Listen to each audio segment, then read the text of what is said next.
Ce programme est financé par les amis et partenaires du ministère de Joyce Meyer.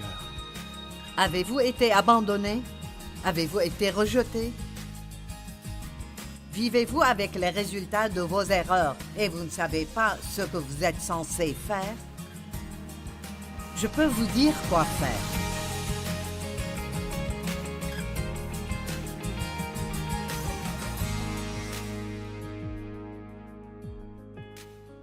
Bienvenue sur Vivre pleinement votre vie de tous les jours. J'aime enseigner la parole parce que je sais ce que la parole a fait dans ma vie et je sais qu'elle fera la même chose pour vous. Et aujourd'hui, je veux vous parler d'un sujet très important. Je pense que beaucoup de gens ne s'en rendent pas compte et c'est un sujet de la bonne nouvelle. Savez-vous que Dieu vous rencontrera là où vous êtes? Je pense que très souvent, nous pensons que nous devons avoir tout comme il faut avant de pouvoir aller à Dieu. Mais si vous criez à Dieu d'où vous êtes, Dieu vous rencontrera là où vous êtes tant que vous criez à lui avec sincérité. Et j'ai plusieurs exemples bibliques que je voudrais partager avec vous. Comprenez que peu importe le pétrin dans lequel vous vous trouvez et depuis combien de temps vous y êtes, peu importe vos besoins, si vous voulez sincèrement que Dieu vous aide et vous êtes prêt à changer votre vie, vous êtes prêt à vous repentir de vos péchés, et se repentir signifie se détourner d'eux. Ça signifie que vous ne reviendrez pas à cela. Avec l'aide de Dieu, vous allez vous détourner de cette mauvaise façon de vivre et vivre comme Dieu veut que vous viviez. Dieu vous rencontrera là où vous êtes. Et la bonne nouvelle est qu'il vous aime trop pour vous laisser là. Il vous aidera toujours à vous rendre là où vous devez être. Maintenant, je veux le dire de nouveau parce que c'est important. Dieu vous aime tellement qu'il viendra à vous dans vos problèmes et il vous y rencontrera. Mais il ne vous laissera jamais là car il vous aime trop pour vous laisser là où il vous a trouvé. Il vous aidera à changer votre vie et il vous donnera par sa miséricorde une vie qui vaut la peine d'être vécue. La Bible nous raconte d'Abraham et de Sarah. Et c'était un couple à qui Dieu avait promis un enfant. Ils n'avaient pas d'enfant à eux. Et quand Dieu leur a fait cette promesse, ils étaient tous deux trop vieux pour avoir des enfants. Abraham avait 99 ans ou près de 100 ans et Sarah avait dépassé l'âge de procréer. Et donc, dans le naturel, c'était impossible, mais Dieu se spécialise dans l'impossible. Beaucoup de choses qui ne sont possibles pour personne d'autre sont possibles pour Dieu. Pour l'homme, c'est impossible, mais avec Dieu, tout est possible. Et donc, Dieu voulait juste qu'il le croie, qu'il lui fasse confiance, qu'il leur donnerait un enfant du sein de Sarah, et il ferait d'Abraham le père de plusieurs nations. Eh bien, comme beaucoup d'entre nous, il a attendu longtemps. Il a attendu un bon nombre d'années et rien ne se passait. Et donc, il a fait son propre plan et nous faisons la même chose. Quand le plan de Dieu ne semble pas se réaliser, alors nous avons toujours un plan de secours. Et sa femme lui a suggéré de prendre sa servante et de coucher avec elle, de la prendre comme épouse secondaire. Et puis, elle revendiquerait cet enfant comme le sien et l'élèverait comme le sien. Et c'est ce que Abraham a fait. C'était un cas où il n'aurait pas dû écouter sa femme. Ça n'a aucun sens pour une femme de vouloir donner à son mari une épouse secondaire. Ça ne peut que causer des ennuis. Et bien sûr, Agar, la servante, est tombée enceinte. Et immédiatement, elle a regardé avec mépris sa maîtresse. En d'autres termes, avant, elle avait une attitude de soumission, elle aimait sa maîtresse, elle aurait fait n'importe quoi pour elle. Et donc, à cause de la bonne attitude qu'elle avait, Sarah pensait qu'elle ne changera pas. Mais dès qu'elle a eu un avantage sur Sarah ou qu'elle s'est trouvée dans une situation où elle pouvait donner à Abraham ce que Sarah ne pouvait pas donner, elle a changé. Et l'enfant a grandi avec eux jusqu'à ce qu'il ait environ 13 ans, et ce n'était que des ennuis tout le temps. Et Sarah voulait qu'Abraham les fasse partir. Elle ne voulait pas qu'ils soient ensemble. Elle a eu l'enfant que Dieu leur avait promis, et ils ont grandi ensemble, mais il n'y avait que des ennuis tout le temps. Lorsque vous faites quelque chose que Dieu ne veut pas que vous fassiez, vous n'aurez rien d'autre que des ennuis tout le temps. Et donc ici, dans Genèse 21, 14 à 17, Abraham se leva de bon matin. Il prit du pain et une outre d'eau qu'il donna à Agar et plaça sur son épaule. Il lui remit aussi l'enfant et la renvoya. Elle s'en alla et se perdit dans le désert de Beer-Sheba.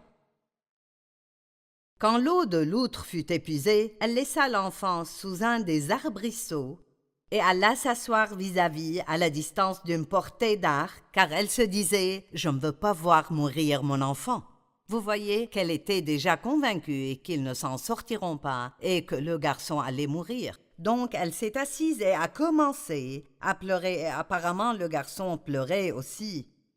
Et la Bible dit que Dieu entendit les cris de l'enfant. L'ange de Dieu appela Agar depuis le ciel et lui dit « Qu'as-tu, Agar ? N'aie pas peur, car Dieu a entendu les cris de l'enfant et il le rencontrera là où il se trouve. » La Bible dit qu'il le rencontrera là où il se trouve. Et c'est le titre de mon message aujourd'hui.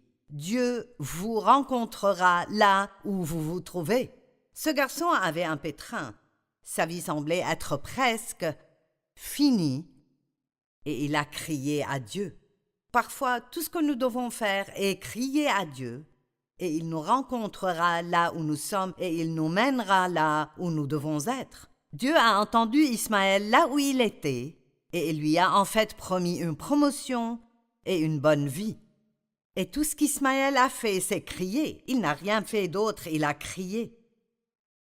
2 Chroniques 29, il est écrit « Si un malheur nous atteint, que ce soit l'épée, le jugement, la peste ou la famine, nous nous présenterons devant ce temple et devant toi. Nous crierons à toi du fond de notre détresse et tu nous écouteras et nous sauveras. » N'importe qui peut crier à Dieu. Il ne faut pas de formation spéciale pour le faire. Vous dites « Dieu, j'ai besoin de toi. Tu es le seul qui puisse m'aider. Dieu, j'ai besoin de ton aide. Je crie devant toi. Je te veux dans ma vie. Je veux que tu viennes t'impliquer dans ma vie. » Et j'espère que beaucoup de personnes à qui je parle aujourd'hui seront vraiment convaincus par ce que je dis et vous vous rendrez compte que vous êtes dans un pétrin, que vous avez essayé de réparer ce gâchis vous-même et vous ne pouvez pas le faire. Vous avez besoin de Dieu et Dieu viendra vous aider si vous criez à lui. Il commencera à réparer la situation dans votre vie. Et ce ne sera pas du jour au lendemain, mais si vous lui confiez votre vie, vous le laissez entrer dans votre vie, pardonnez vos péchés et vous donnez un nouveau départ, Dieu vous rencontrera là où vous êtes et il vous mènera là où vous devez être. Le psaume 57, 3 et 4 dit « Je crie au Dieu très haut, au Dieu qui agit en ma faveur. » Je ne sais pas si vous avez vu l'émission où j'ai partagé ceci ou non, mais j'ai parlé de Bartimée, l'aveugle, qui a crié à Jésus « Jésus, fils de David, aie pitié de moi !» Et les gens lui ont dit de se taire. Il cria d'autant plus, et Dieu le guérit. Crier à Dieu est assez facile. Parfois nous pleurons chez nos amis ou en nous-mêmes. Nous nous apitoyons sur notre sort. Mais pourquoi ne pas dire « Dieu, quoi que tu veuilles que je fasse, je le ferai. Montre-moi quoi faire et je veux t'obéir. » Je crie au Dieu très haut. Il m'enverra du ciel le secours. Car celui qui me harcèle me couvre d'insultes. Dieu enverra sa bonté et sa vérité. Et puis le psaume 86, 5. Tu es bon, Seigneur, tu pardonnes. Tu es plein d'amour pour tous ceux qui font appel à toi. Dieu a rencontré Ismaël quand il a été abandonné et il lui a promis une promotion. Et je peux dire qu'il m'est arrivé la même chose. J'ai été abusée dans mon enfance par mon père, abandonnée par ma mère. J'ai passé des années dans une misère totale, dans une atmosphère de peur et de colère violente. Et j'ai crié à Dieu et il m'a rencontré là où j'étais. Et il a changé ma vie. Cela ne s'est pas fait du jour au lendemain, mais je suis une personne totalement différente. Et ces choses qui me sont arrivées, quand je pense à cette petite fille, c'est presque comme si c'était quelqu'un que je connaissais, mais pas moi. Je suis une nouvelle créature en Christ, parce que la Bible dit, dans 2 Corinthiens 5,17, « Si quelqu'un est en Christ, tout homme qui reçoit Christ est considéré comme étant en lui. Si quelqu'un est en Christ, il est une nouvelle créature. Les choses anciennes sont passées, voici toutes choses sont devenues nouvelles. Vous devenez une nouvelle argile spirituelle, et si vous êtes doux et malléable entre les mains de Dieu, il façonnera une toute nouvelle vie pour vous. Ce n'est pas trop tard pour vous. Bon, où êtes-vous? Êtes-vous perdu dans les problèmes ou le péché? Vous sentez-vous seul? Avez-vous peut-être peur de la mort? Avez-vous été abandonné? Avez-vous été rejeté? Vivez-vous avec les résultats de vos erreurs et vous ne savez pas ce que vous êtes censé faire? Je peux vous dire quoi faire. Criez à Dieu et il vous rencontrera là où vous êtes. Et pas à pas, petit à petit, Dieu vous enseignera et il vous montrera comment faire les bons choix et vivre comme il faut. Mais vous devez commencer par confier votre vie à Dieu. Ne vous attendez pas à ce que Dieu vienne vous aider si vous n'êtes pas prêt à lui confier votre vie. Et je sentais, même avant de commencer à partager ce message, qu'aujourd'hui, beaucoup de gens donneront leur vie à Jésus-Christ.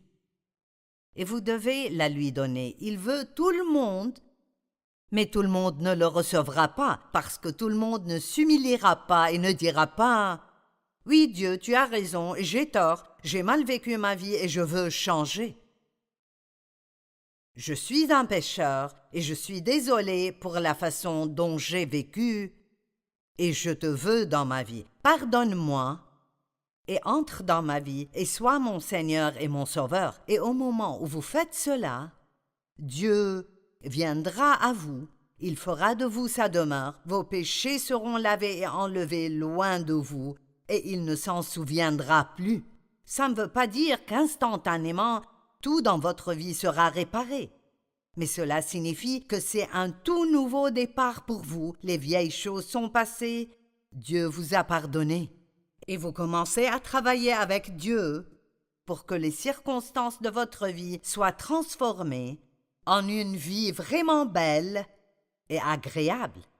Maintenant, je vais partager quelques versets avec vous. Et normalement, je ne partage pas autant de versets parce que les gens perdent leur concentration. Mais le psaume 139, 1 à 18, est absolument phénoménal. Et ça va vraiment vous encourager si vous y faites attention. Éternel, tu m'examines et tu me connais. Eh bien, quand Dieu dit qu'il vous connaît, c'est qu'il vous connaît. Beaucoup de gens qui travaillent ici pourraient dire « Je connais Joyce ».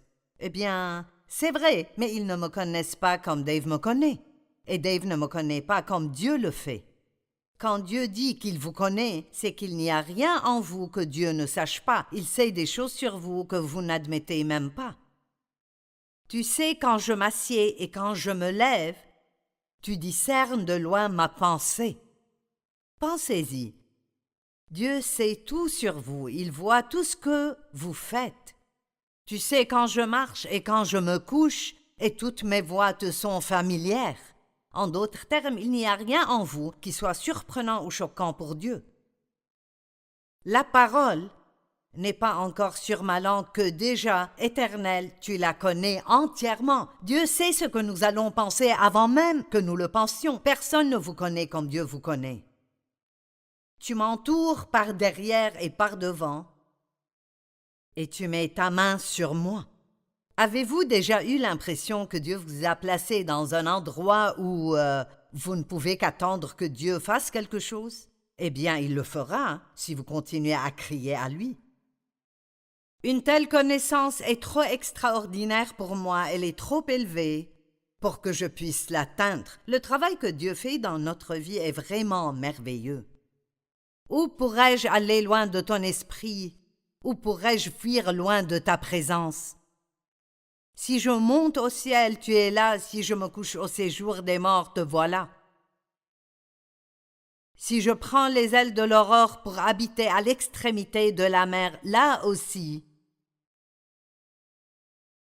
ta main me conduira, ta main droite m'empoignera. Il n'y a nulle part où vous pouvez vous cacher de Dieu.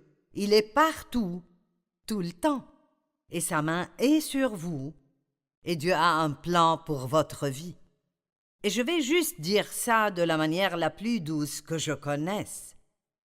Si vous persistez à faire ce qui vous plaît, votre vie va être misérable.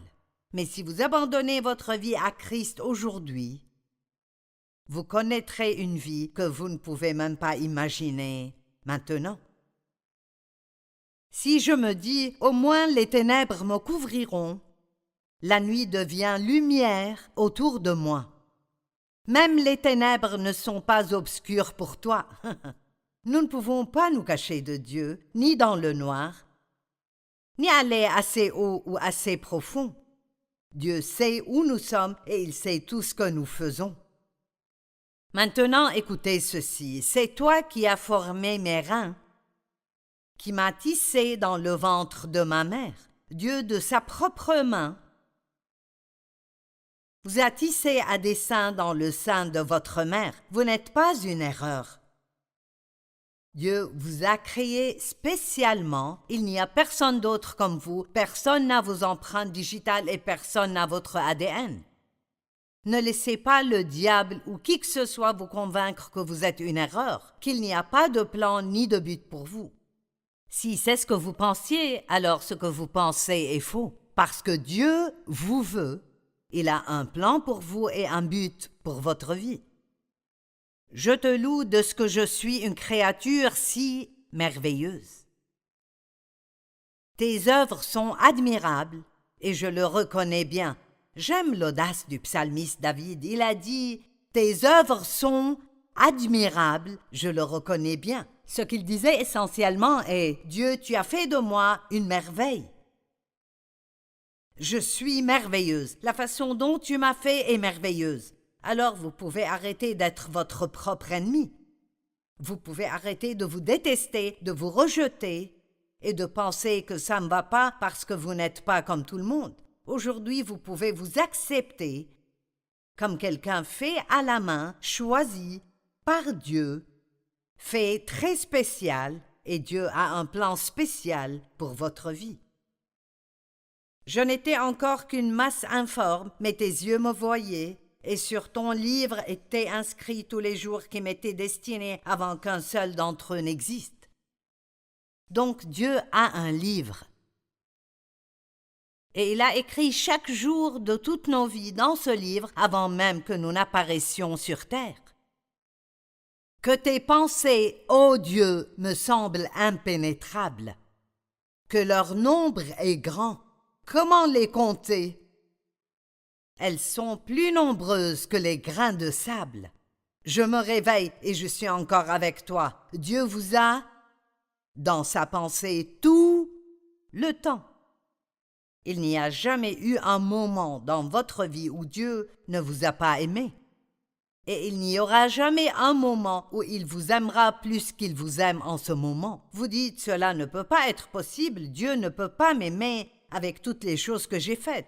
Eh bien, Dieu est amour. Ce n'est pas quelque chose qu'il fait parfois et ne fait pas d'autres fois. Il est amour. Et ce qu'il veut que nous fassions, c'est répondre à cet amour. Jésus a dit, si vous m'aimez, vous m'obéirez. Il veut que nous apprenions sa parole et que nous vivions une vie d'obéissance. Il n'a pas dit, si vous m'obéissez, je vous aimerai. Il a dit, si vous m'aimez, vous m'obéirez. Et la raison pour laquelle les gens n'obéissent pas à Dieu, c'est parce qu'ils ne l'aiment pas assez pour lui obéir. Plus vous êtes amoureux de Jésus, plus vous voudrez faire ce qu'il veut que vous fassiez.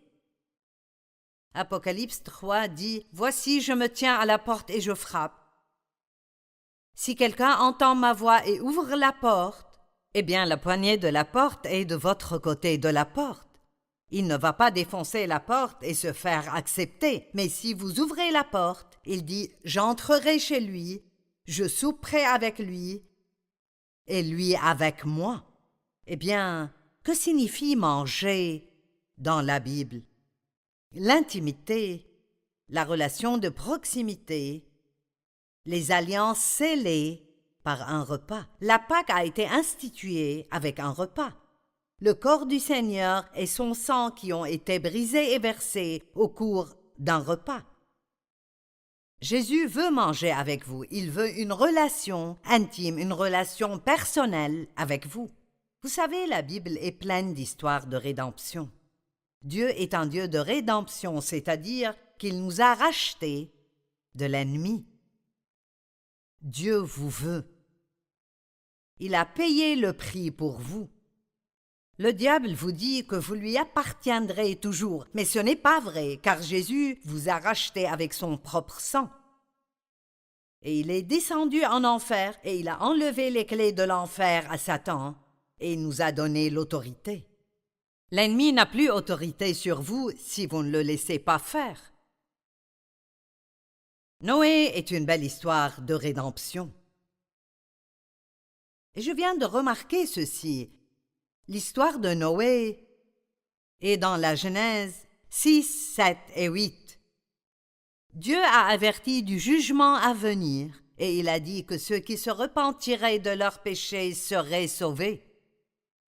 Il a dit à Noé de construire une arche pour contenir ceux qui croiraient. Cependant, après des années de prédication, seules 8 âmes sont entrées dans l'arche, Noé et sa famille. Eh bien, aujourd'hui, je prêche. Et j'espère que vous écouterez ce que je dis et qu'il n'y aura pas besoin que quelqu'un d'autre l'année prochaine ou dans 5 ans vienne prêcher à nouveau. Vous ne voulez pas continuer à dire non à Dieu et dire non à Dieu. Tous les gens qui étaient vivants au temps de Noé, on leur a prêché, on leur a dit que le jugement viendrait. Jésus revient. Et ils n'ont pas écouté. Ils ont continué à vivre leur propre vie et à faire leur propre volonté. Je vous supplie aujourd'hui de ne plus vivre votre propre vie et faire votre propre volonté, mais de confier votre vie à Jésus, qui vous a tellement aimé qu'il est mort pour vous. Dieu vous a tellement aimé qu'il a envoyé son Fils unique mourir pour vous. Jean 10, 10, le voleur ne vient que pour voler, égorger et détruire. Moi, je suis venu afin que les brebis aient la vie et qu'elle l'ait en abondance. Saul, qui est devenu Paul, c'est une belle histoire de rédemption. Marie de Magdala, qui était pleine de démons, est devenue une amie proche de Jésus et a voyagé avec lui. Marie, la prostituée, est devenue une amie proche de Jésus et a voyagé avec lui. Pierre, qui a renié Jésus, est devenu l'un des plus grands apôtres. Si vous faites des erreurs, ça ne veut pas dire qu'il est trop tard pour vous et il n'est pas trop tard pour moi.